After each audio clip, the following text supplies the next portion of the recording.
Bismillahirrahmanirrahim. Assalamualaikum warahmatullahi wabarakatuh. Alhamdulillahirabbil alamin wassalatu wassalamu ala Rasulillah wa ala alihi wa sahbihi wa man tabi'ahum bi ihsanin ila yaumiddin. Alhamdulillah, syukur pada hari ini kita dapat sekali lagi bersama dengan Akar Akademi Kajian Rantau Nusantara dalam sesi bual bicara anak muda. Kita bicara santai dalam mood merdeka ini tentang menimbulkan semarak patriotisme kita. Bersama dengan saya adalah anak-anak muda di hadapan saya, pengkaji-pengkaji akar, peminat-peminat sejarah dan tradisi alam Melayu Nusantara ini. Dan sini kita nak bawa kesedaran apakah semangat patriotisme yang kita nak bawa ini, apakah sekadar melaungkan merdeka ataupun apakah sebenar kerangka ataupun konten yang nak kita bawa dalam nak mengisi perjuangan kemerdekaan itu. Inilah sesi yang amat penting dan bermakna, dan saya sangat teruja syukur kehadirat Allah Subhanahu Wa Taala dapat bersama sekali lagi membawa tema-tema besar. Khususnya kita akan bincang tentang topik kedaulatan watan. Subjek yang memang jarang dibicarakan, tapi hari ini akan mengketengahkan topik subjek kedaulatan watan, satu topik dan subjek gagasan yang besar. Sekali lagi kita menampilkan tokoh-tokoh, ikon dan pengkaji-pengkaji. Hari ini alhamdulillah bersama kita tampilkan Puan Suzana Osman, atau dalam bahasa mesra kami Akar panggil gelar Bonda Tun Suzana. Tun Suzana merupakan adalah darah jalur daripada Bendahara Bendahara Seri Maharaja Tun Mutahir dan hari ini dan sampai kepada Bendahara Melaka. Bersama beliau juga adalah suaminya Tuan Haji Muzaffar, tonggak utama yang bersama-sama dalam mendukung perjuangan mendaulat dan menjunjung sejarah tradisi alam Melayu Nusantara. Sebelum itu saya nak perkenalkan Bonda Tun Suzana. Beliau merupakan pengkaji, penulis buku yang kita kenal dulu, amat terkenal, buku tentang dinasti Raja-Raja Melayu Sultan yang susur galurnya sampai kepada baginda Nabi SAW. Buku itu menjadi buku bestseller dan merupakan pengurusi kepada Kemudi Kesedaran Melayu Islam, sebuah pertubuhan bukan kerajaan yang mendukung dan menjulang tema sejarah khazanah alam Melayu Nusantara, dan juga merupakan ketua sekretariat gabungan Mi'raj, sebuah gabungan yang mengumpul dan menghimpunkan pertubuhan-pertubuhan bukan kerajaan Melayu dan juga institusi-institusi dan juga tokoh-tokoh ilmuwan dan pengkaji yang mendukung tiga teras utama, iaitu Islam, Ahli Sunnah wal Jamaah, kedaulatan raja-raja atau kedaulatan watan, dan juga tentang tradisi budaya nilai ihsan. Tiga teras ini merupakan makanan perjuangan Bonda Tun Suzana. Tapi hari ini kita akan fokus kepada kedaulatan watan. Seperti biasa, saya nak minta Bonda Tun Suzana, bagaimana agaknya Bonda Tun Suzana dapat memahamkan kami, generasi baru, generasi muda ni, tentang maksud dan makna kedaulatan watan itu. Dipersilakan. Baik. Terima kasih. Assalamualaikum warahmatullahi taala wabarakatuh.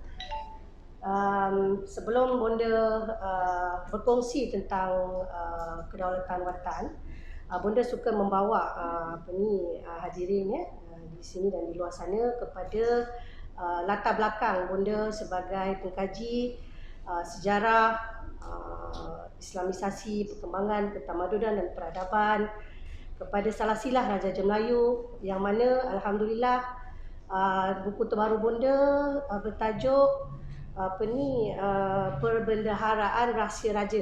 Bonda dah fokus kepada situ. Jadi Bonda selalu ditanya kenapa Bonda buat perjuangan mengketengahkan ilmu peradaban. Apa relevannya kepada masa kini? Ini satu benda yang dah bersifat melampau.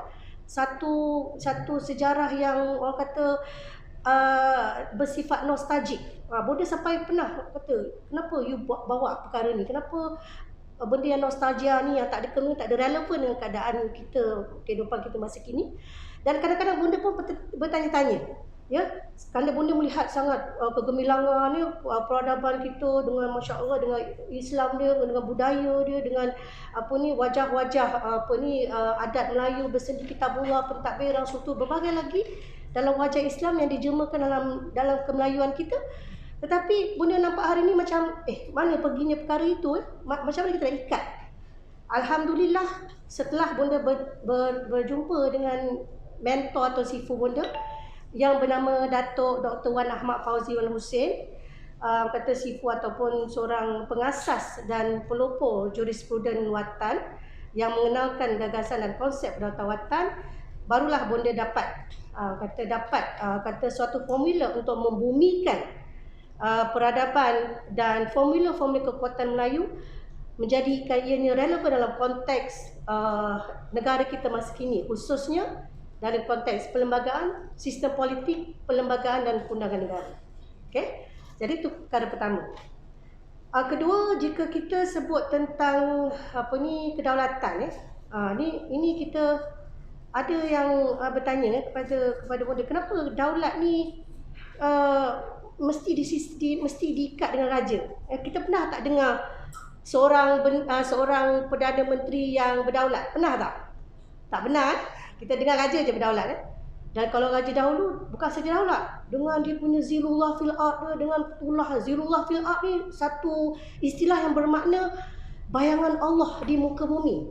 Zilullah fil ard kenapa pula ada terkait pula raja dengan konsep bayangan Allah di muka bumi? Kemudian tullah raja, derhaka berraja, berbagai-bagai konsep dan istilah-istilah yang sangat asing kepada generasi masa kini. Ianya sebenarnya terkait dengan perkara ataupun konsep kedaulatan itu sendiri.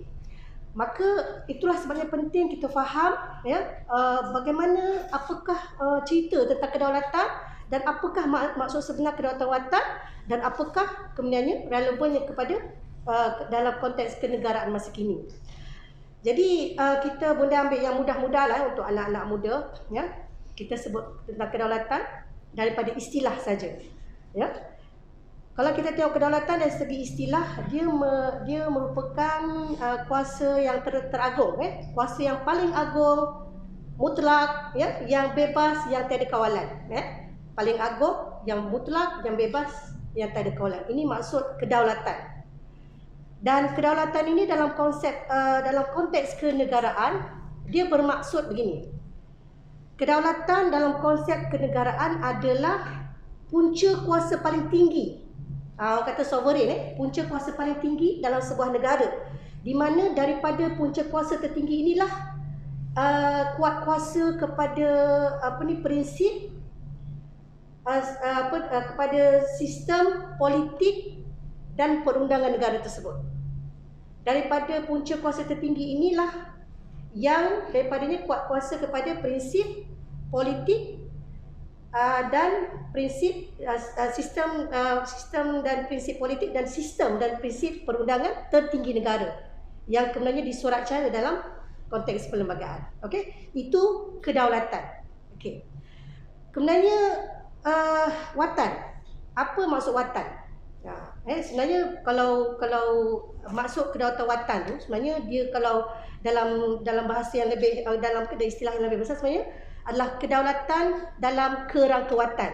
Jadi dipendekkan kepada kedaulatan watan. Okey, watan tu apa? Watan tu pun kita kena faham. Watan adalah orang kata keadaan setempat.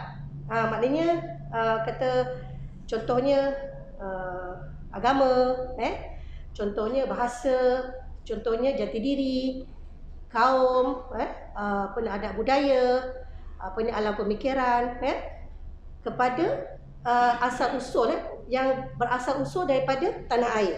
Itu kedaulatan, itu watan. Maknanya watan itu adalah perkara-perkara terkait jati diri, terkait pemikiran yang berasal usul daripada tanah air. Jadi tadi benda sebut tentang kedaulatan dan kemudian benda sebut tentang istilah watan. Okey. Jadi apakah maksud keseluruhan kepada kedaulatan watan dan apakah kemudiannya relevannya kepada konteks negara kita masa kini? Okey, untuk kita memberi jawapan ini, tidak dapat tidak kita kena telusuri sebuah kesultanan yang hebat di tanah Melayu, namanya Kesultanan Melaka. Okey. Kenapa kita ni sebut tentang Melaka? Melaka beratus-ratus tahun dahulu, apa kaitan kedaulatan dengan Melaka? Satu kesultanan yang dah tertelupus, dah terbubar, sangat penting. Kenapa kedaulatan terikat dengan Kesultanan Melaka? Ada tiga sebab. Sebab pertama adalah konsep kedaulatan ni dia terkait dengan sejarah kuatan Kesultanan Melaka. Dan kalau kita nak faham kepada sejarah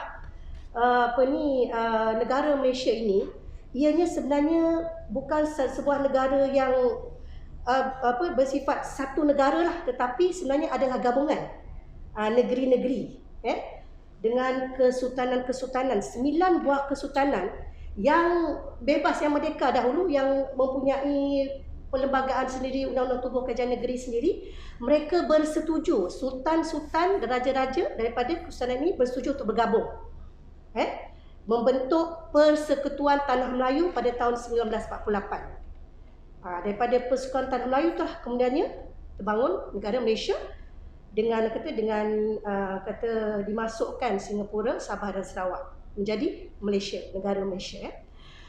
Jadi kita perlu faham bahawasanya kesultanan-kesultanan yang bersetuju untuk bergabung menjadi Persekutuan Tanah Melayu adalah suatu masa dahulu sebahagian daripada jajahan Kesultanan Melayu Melaka. Okey, jadi bermakna kesultanan raja-raja yang daripada 9 kesultanan yang bergabung, mereka pernah, nenek moyang mereka menjadi sebahagian daripada Empayar Melaka, dan kesultanan-kesultanan ini mewarisi ciri watan Kesultanan Melayu Melaka. Maknanya walaupun Melayu Melaka terbubar pada satu ketika yang disebut pada tahun 1699 dengan kemangkatan Sultan Mahmud mangkat di Julang sebagai waris Melaka terakhir, namun kesultanan yang berdiri lepas itu, yakni yang mewarisi yang terbubar, yang kemudiannya terbubar daripada jajahan Melaka, kesultanan ini berdiri sebagai kesultanan tersendiri, tetapi mewarisi peradaban, mewarisi jati diri, mewarisi ciri atau sifat Melaka, yang kemudiannya sifat inilah menjadi ciri dan sifat kepada Persekutuan Tanah Melayu yang bergabung kemudiannya. Okey, pada tahun 1948 seterusnya dipegang juga ciri itu dalam konteks pembangunan negara Malaysia. Okey, jadi maknanya kesultanan kedaulatan yang dimaksudkan adalah kedaulatan watani itu yang asal usulnya daripada Melaka, yang kemudiannya ciri tersebut diwarisi oleh kesultanan-kesultanan atau kerajaan-kerajaan yang bergabung menjadi Persekutuan Tanah Melayu. Faham Celik Okey. Jadi apakah perkara penting tentang Melaka bila kita sebut tentang watan Melaka? Watan Melaka tu apa yang penting? Watan Melaka. Perkara yang penting tentang watan Melaka adalah apa dia? Akidah. Kerana raja-raja Melayu Melaka bermula daripada para meswara yang kemudiannya menjadi Sultan Iskandar Shah telah bersyahadah. Asyhadu an la ilaha illallah wa asyhadu anna Muhammadar Rasulullah. Dan kita sebagai orang Islam tahu apabila seseorang itu bersyahadah bermaksud telah berlakulah taklif kepada dirinya. Berlakulah kalau kita orang biasa perkara pertama kita kena bertaharah, kita kena belajar, kita kena cari ilmu, kita kena belajar mensucikan diri. Kemudian kita kena belajar solat, kita kena belajar rukun iman, rukun Islam, rukun ihsan. Itu semua sudah menjadi kewajipan kerana kita menjadi hamba Allah. Kita sudah tidak bebas, kita sudah tidak mutlak. Jadi sesiapa pun apabila dia bersyahadah, maka dia sudah tidak lagi menjadi seorang yang bebas untuk melakukan suka hati. Dia ada tanggungjawab, ada hak Allah atasnya, ada hak keluarga atasnya, ada hak orang lain atasnya, ada hak makhluk Allah atasnya. Jadi apabila seorang raja yang telah bersyahadah, khususnya di zaman Kesultanan Melaka itu, maka berlakulah perubahan kepada satu posisi daripada satu raja yang boleh buat suka hati dia. Mungkin kalau sebelumnya dia mewarisi sistem yang bukan sistem Islam, tetapi apabila dia dah jadi Islam, maka dia perlu memegang suatu posisi yang disebut sebagai Khalifah Allah. Khalifah Allah itu yakni perkara kuasa itu menjadi amanah Allah. Dia bukan menjadi suka hati hari ni chop off with his head, off with his head, off with her head, bukan. Dia adalah Khalifah Allah. Dan ada ciri-ciri kelayakan, ada tanggungjawab yang dia perlu buat sebagai seorang Khalifah Allah. Jadi apabila seorang raja itu, kalau benda cerita dalam Kesultanan Melaka, rajanya apabila dia memeluk Islam, maka dia dia kena belajar daripada ulama, dan itu yang berlaku di Melaka. Dia belajar ulama, lepas tu dia daripada kuasa tu dia memposisikan untuk pentadbiran urusan undangan. Jadi ini disebut sebagai kedaulatan watan, kedaulatan watan, dan watani kita adalah bersumber daripada Melaka, dan perkara ini kemudiannya terus diwarisi oleh kesultanan-kesultanan selepas daripada terbubarnya kerajaan Kesultanan Melaka oleh kesultanan-kesultanan yang berdiri selepas daripada kejatuhan terbubarnya Kesultanan Melaka. Jadi ini adalah maksud kepada kedaulatan watan. Jadi minta maaf, boleh terlupa. Ini penting, minta maaf, boleh terlupa. Lagi tu. Minta maaf. Dia macam ni. Bila kita sebut tentang kedaulatan watan, Islam boleh terlupa. Ini sangat penting. Dalam Islam, kita ada kayu ukur kita yang tersendiri. Contohnya kalau kita sekarang ni, bila kita sebut tentang keadilan, kebebasan, hak asasi, persamaan, kebahagiaan, kita ramai daripada kita akan melihat kepada istilah yang sebenarnya berpandukan kepada pemikiran barat. Contohnya perkara kebebasan, contohnya perkara kita rasa kebebasan bagaimana, kebahagiaan macam mana. Tetapi sebagai orang Islam, kita ada kayu ukur kita ada nilai kita ada neraca kita yang tersendiri. Yang mana kayu ukur, nilai, neraca kita adalah berpandu kepada ulama-ulama yang bersanad kepada Rasulullah sallallahu alaihi wasallam. Dalam konteks negeri Melaka ataupun alam Melayu sendiri adalah bersanad kepada ulama-ulama berfaham Ahlussunnah wal Jamaah.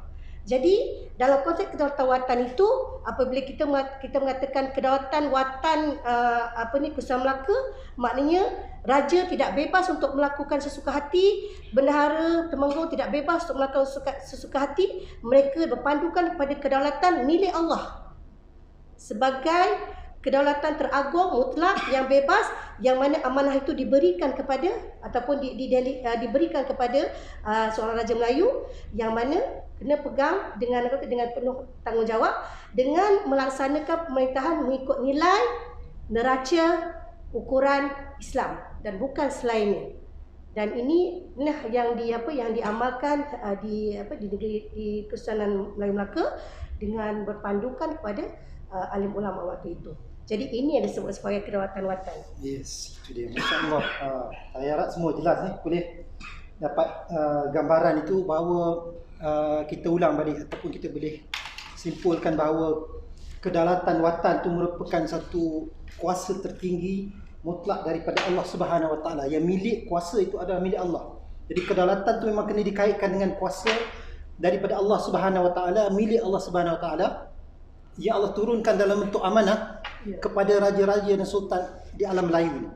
Ini satu konsep yang sangat berbeza dengan apa yang difahami oleh Barat tentang monarki ke, tentang raja-raja mereka. Tapi rupanya kesultanan di alam Melayu ini dalam Islam, kekhalifahan itu sendiri, dia bermula dengan konsep kuasa milik Allah, diturunkan dalam bentuk amanah dan dipegang dengan sumpahnya mereka memegang satu konsep keamanah kepimpinan, dan dia delegasikan, diturunkan kepada pentadbiran seperti bendahara kepada Temenggung, Laksamana dan sebagainya. Di sini saya nak bawa penonton dan hadirin hadirat sekarang ni, adik-adik kita di depan ni, kembali mengimbau zaman sejarah Melayu Melaka yang gemilang untuk sebuah empayar yang telah dibina dengan begitu cemerlang sampai tersohor sampai ke Itali. Venice masa itu dikatakan sebagai Melaka itu Venice Timur, kerana konsep ini, ya, benda konsep kedaulatan watan, strukturnya sangat jelas, yang sangat disusun dengan baik dan penuh amanah dan diperjalankan, dan Allah telah memberi keberkahan. Melaka itu tumbuh dan besar menjadi sebuah kerajaan yang disegani dan ditakuti oleh kuasa-kuasa yang di luar sana. Jadi ni kita nak tengok balik bagaimana Melaka, kita imbau balik walaupun bonda dah sebut tadi, kita flashback balik, kita tengok pada zaman, contohnya zaman Sultan Mansur Shah, Sultan Alauddin Walid Shah. Pada masa itu ada Tuan Perak, ada Hang Tuah, Asmana Hang Tuah. Pada masa itulah kedaulatan watan tu sangat terserlah dan ditonjolkan dalam bentuk sebuah kerajaan empayar. Jadi mungkin bonda boleh elaborate lagi tentang pada masa sejarah, naratif sejarah. Ya.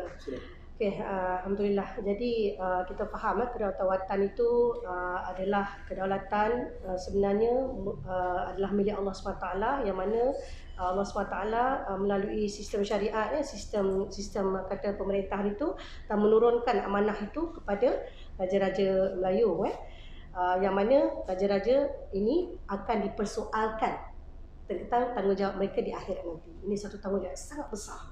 Makanya disisipkan dengan perkataan zilullah fil ard. Zilullah fil ard itu bukan satu istilah yang main-main, tapi satu istilah yang mengatakan ini aku sebagai raja sekian-sekian adalah pemegang amanah Allah, pemegang amanah kedaulatan milik Allah. Jadi apa yang dia buat semua kena. Contohnya dia kena bersikap adil, contohnya dia kena mengambil menggunakan posisi itu untuk buat kerja dakwah dan sebagainya. Dan konsep kedaulatan ini disebut dalam bahasa akademik sebagai konsep kedaulatan berteraskan faham kontinuum. Faham kontinuum, yakni faham berdasarkan kepada ketahuan dan syariat Islam, berbeza dengan konsep kedaulatan faham dikotomi. Dikotomi ni faham kedaulatan orang barat yang mereka memutuskan kedaulatan itu daripada ketuhanan. Biasanya mereka akan meletakkan kedaulatan itu kepada rakyat. Jadi kita kena faham konsep kedaulatan yang dipegang oleh nenek moyang kita adalah konsep kedaulatan watan daripada sumbernya daripada zaman Melayu Melaka. Dan memang benar, kalau kita tengok perkara pertama, perkara kedua tadi boleh cakap tentang syahadah.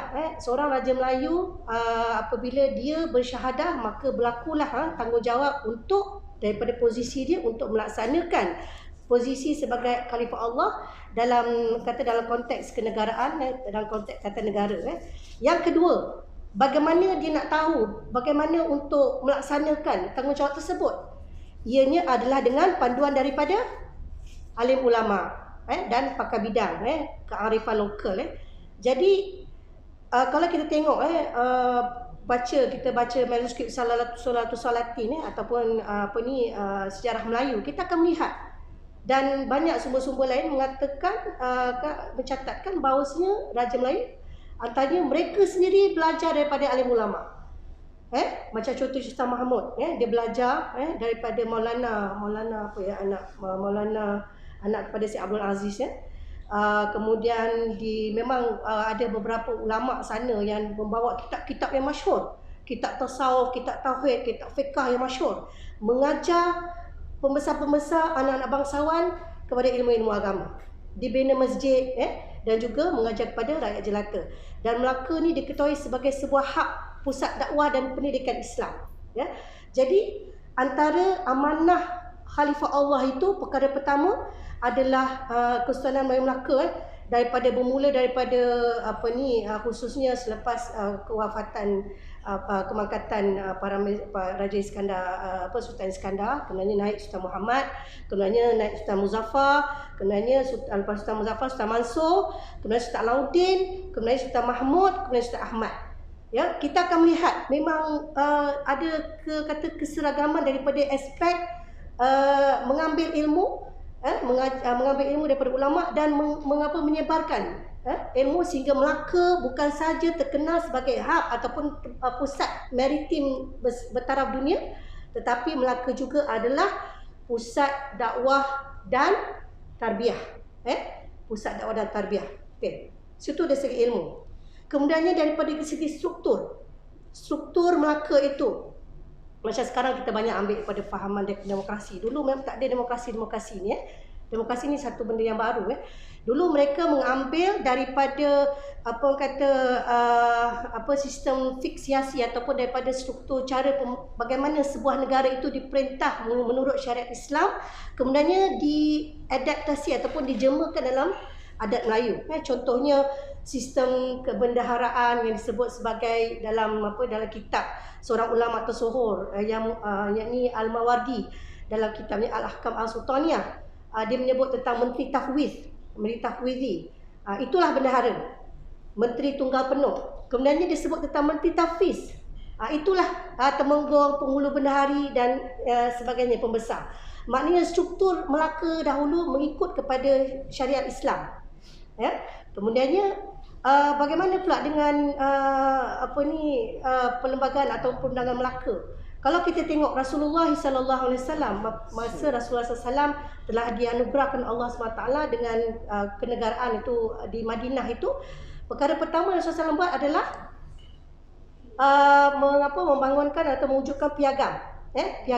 Piagam inilah satu bentuk perlembagaan. Kalau di Mekah Rasulullah SAW memang akan usaha Rasulullah SAW buat usaha tarbiyah, Rasulullah SAW buat usaha tauhid.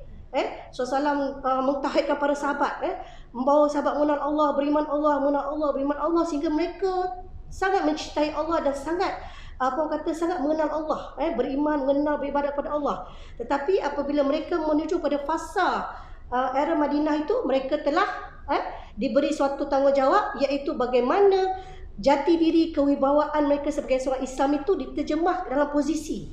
Maknanya setelah kewibawaan itu, jati diri keagamaan, ketauhidan itu telah diserap dalam seluruh sanubari sahabat, diberikan mereka tanggungjawab amanah kenegaraan. Maka Masya Allah, ianya telah dijemakan dalam bentuk yang sangat luar biasa, khususnya dalam pemerintahan Khulafa Ar-Rasyidin di Madinah itu. Jadi begitu juga dengan Melaka, diberi tarbiyah kepada raja-raja, sehinggakan dikatakan Melaka adalah kerajaan yang bertanggungjawab menyebarkan dakwah di Nusantara. Kemudiannya struktur kenegaraan itu mengikuti kepada fik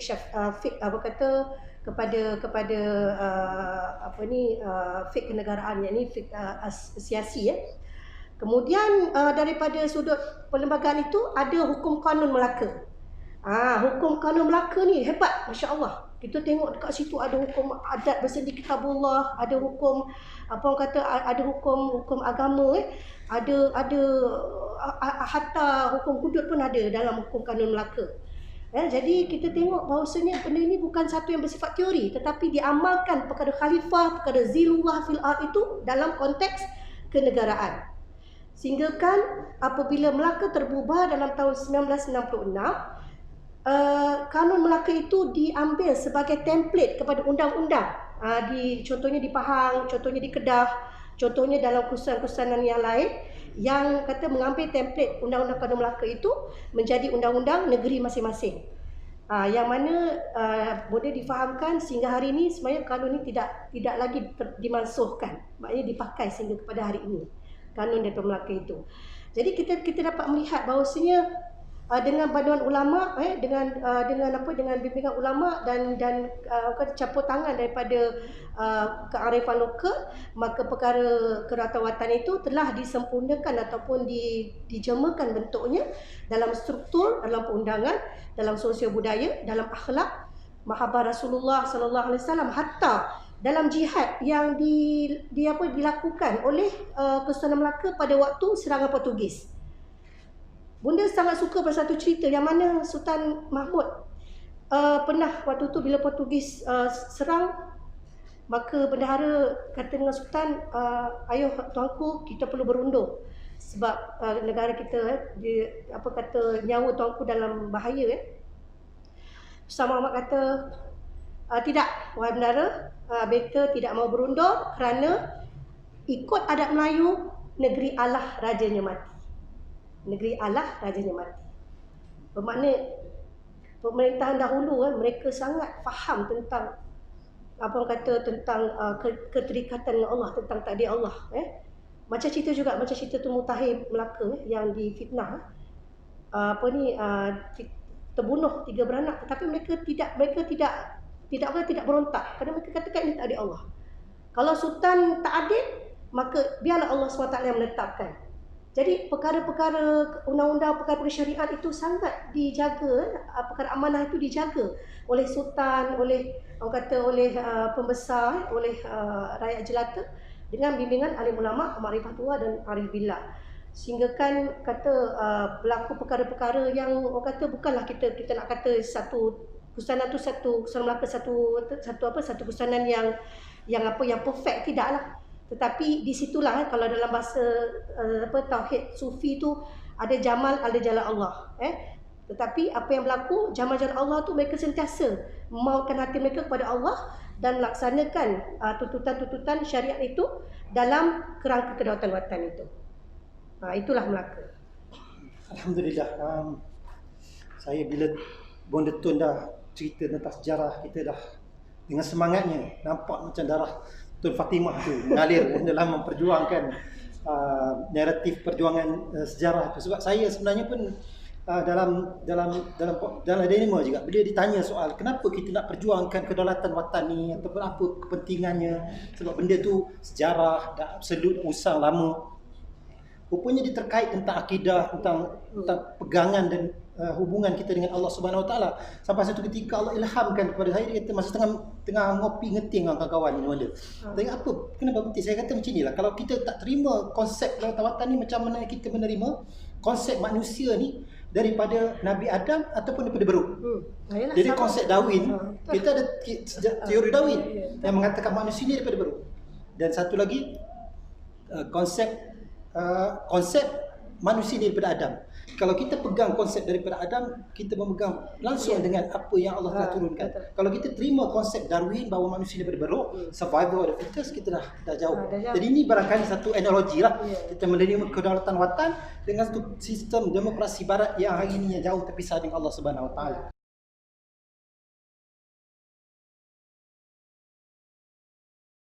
Saya nak ucapkan sekali lagi terima kasih kepada Bonda Tun Suzana dapat bersama-sama kita dengan Tuan Haji Muzaffar yang sudi bersama kita walaupun Bonda dan Tuan Haji sibuk banyak program-program yang perlu diisi, tapi hari ini dapat bersama-sama dengan kita untuk menjayakan sesi bual bicara santai bersama akal. Dengan itu saya sudahi dengan wabillahi taufik wal hidayah. Assalamualaikum warahmatullahi wabarakatuh. Assalamualaikum warahmatullahi wabarakatuh.